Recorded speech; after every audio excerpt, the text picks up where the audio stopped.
You grew up thinking Antarctica is a sterile desert of frozen water, a white void at the edge of the map, a sanctuary for penguins. This is the most effective lie in modern history. It is a camouflage. Antarctica is not a continent. It is a planetary time capsule, a crystal prison, covering 14 million square kilometers of hidden history. For millions of years, the bars of this prison were impenetrable. 3 vertical kilometers of pressurized ice held the ancient world in check. But today, the bars are liquefying. The containment system is failing. As we speak, the great white is sweating, is weeping into the sea. What it releases is not just fresh water, it is biological terror. Signatures of life that haven't breathed oxygen since the dawn of man. Humanity was a mere whisper in evolution when these things were locked away. We obsess over asteroids and nuclear fire, but we ignore the floor. The threat is not coming from the sky, it is rising from the ground. Prepare yourselves. We are descending into the Hadian depths of the freeze.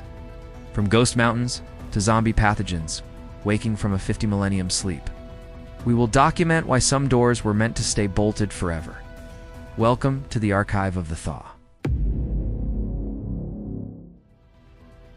Look at the ice one last time. It will never look the same again.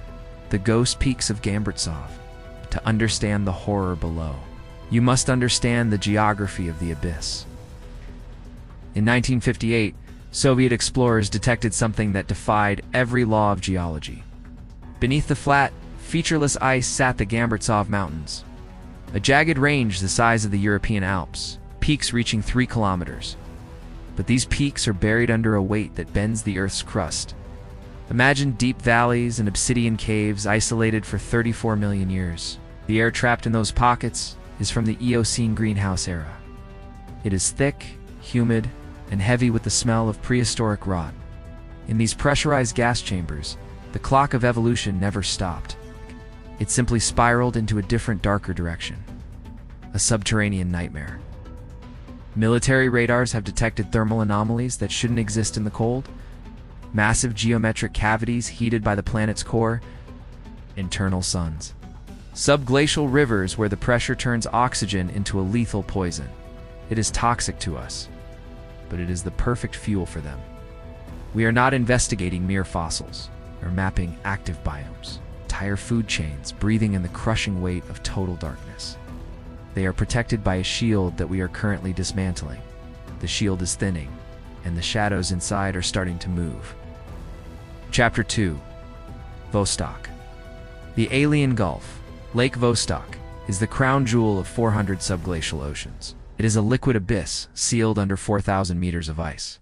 The pressure is 300 times greater than the world above. When the drill bit finally pierced the ceiling, the silence was broken. Scientists found DNA sequences that exist nowhere else in the known universe. Over 3,000 sequences that are complete glitches in the genetic record. They call these Lazarus microbes, biological entities that can pause life. They can suspend their metabolic heat for millions of years. Waiting in the sterile, lightless void, life found a way to become immortal. But here's the detail that will keep you awake tonight. These organisms evolved before the first primate ever stood upright. Our immune systems have no record of their existence.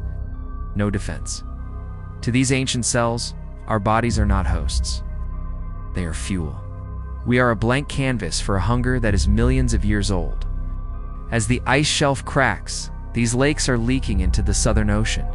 The prison is hemorrhaging. The currents are carrying the infection north. We're drinking the melted remains of a world that predates our soul. The water in your glass might contain a predator from the deep past. Chapter 3. The Red Signal, Blood Falls. If you require visual proof of the rot, look at the blood falls, a crimson geyser erupting from the heart of the Taylor Glacier. It is a haunting sight. A wound that refuses to heal in the white. For a century, we blamed red algae. We were desperately wrong. It is a hypersaline brine. It's a toxic soup of iron and ancient death. Inside this flow are bacteria that haven't seen the sun in eons. They live in a world without oxygen. They breathe solid iron. This is alien biology operating on our own soil. A metabolic heresy.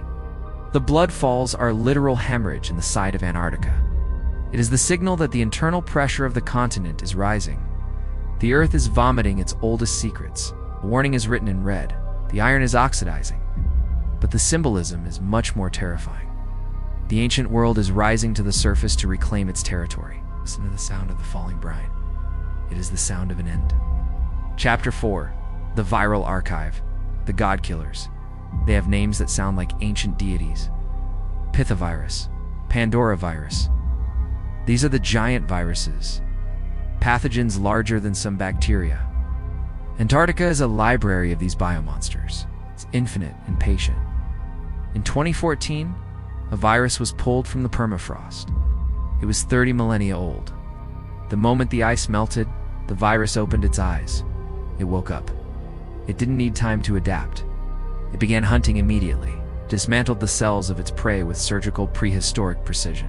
Now consider the ice of the Antarctic plateau. It is 15 million years old. We are melting the containment units of the God Killers, the original plagues. These are the diseases that decimated the titans of the pre-human era. There is no vaccine. There is no cure. There's no memory of them. Our DNA has forgotten how to fight a war this old. We are defenseless. Antarctica is nature's largest stockpile of biological weapons. We are burning down the warehouse just to see the fire. The heat is the key. The thaw is the invitation they were waiting for. Every degree the planet warms is a lock being picked by the sun. Chapter 5. Polar Gigantism. The Leviathans. As we reach the shoreline, the entities grow from microscopic to massive. In the abyss, the oxygen levels are abnormally high. The law is different. This creates polar gigantism, a biological glitch that breeds monsters. Sea spiders that span the size of human torsos, unnatural shapes, colossal squid with eyes the size of basketballs hiding in the slush. The military sonars are picking up echoes that don't make sense. Sounds the NOAA calls bioducks, rhythmic, metallic, and titanic. These frequencies originate from under the Ross Ice Shelf, the deep dark. They move with a coordination that suggests a hive intelligence. Beneath the skyscraper thick ice, shapes the size of city blocks shift. These are the wardens of the abyss. The apex of the Great Reset. They survived the asteroid. They survived the fire. They chose the cold. They retreated to the one place where the surface world couldn't reach. But now, the roof of their world is becoming a window. They see us. They are waiting for the barrier to dissolve, to reclaim the warm water.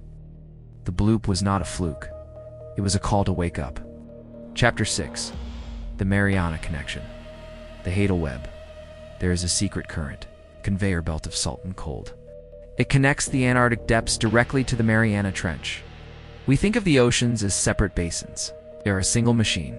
The entities leaking from the ice are not staying in the south. They are traveling through the Hadal Web, the deepest trenches. They are repopulating the unexplored 95% of our planet.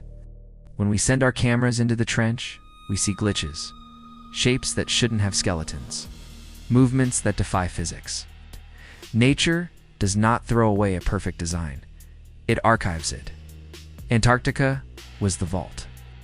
But the vault has been compromised. Explorers of the 1920s spoke of the great old ones. They weren't writing fiction. They were writing a warning. The deeper we go, the more we realize we are not the protagonists. We are just the temporary tenants of a very dangerous house. The landlords are coming home. They find the house too warm. Chapter 7.